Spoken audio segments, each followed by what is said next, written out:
आइ भोरे भोरे सास पुतोह में झगड़ा भऽ गेलै। झगड़ा एतेक भऽ गेलै जे भिन बखरा भऽ गेलै। झगड़ा एतेक भऽ गेलै जे भिन बखरा भऽ गेलै। हम सुतले रही, झौँ सुनलहुँ, दौड़ कऽ गेलहुँ अँगना। आ जाबत हम पहुँची बड़का लफड़ा भऽ गेलै। झगड़ा एतेक भऽ गेलै जे भिन बखरा भऽ गेलै।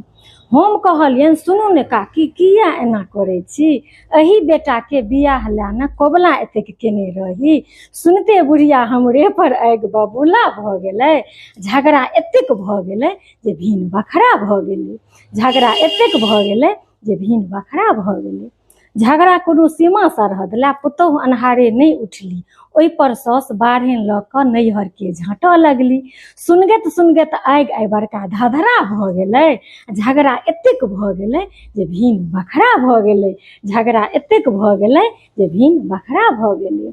साउसक जी 72 हाथक कनिया डाइटिंग वाली। एतेक तेल मसाला नहि खाओ माँ जी, भऽ जायत परेशानी। एहि पर साउस पंच बजेलक आ पेटक दुखक चर्चा भऽ गेलै। आ झगड़ा एतेक भऽ गेलै जे भिन बखरा भऽ गेलै। झगड़ा एतेक भऽ गेलै जे भिन बखरा भऽ गेलै। पुतोह घरमे भिन नहि भेली, घरवला लग चलि गेली। आ साउस तरुआ भरुआ खा कऽ भोकना बन बिलाड़ि भेली। गामक लोकके देख के छगुन्ता